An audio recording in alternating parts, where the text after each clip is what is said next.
Isaiah chapter 60 verse 22. Ang pinakamaliit na lipi ninyo ay dadaming mainam, at ang munting bansa ay magiging makapangyarihan.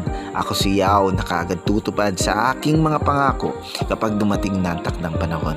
Yan po ang nakasulat sa scripture, sa Torah, sa Quran, sa Bible po, sa Old Testament, na ang Diyos ay may pangako sa atin na tayo kanyang pagpapalain, katulad nga po ng panahon na tinawag niya si Abraham mula sa isang maliit na pamilya hanggang naipanganak ang bansang Israel.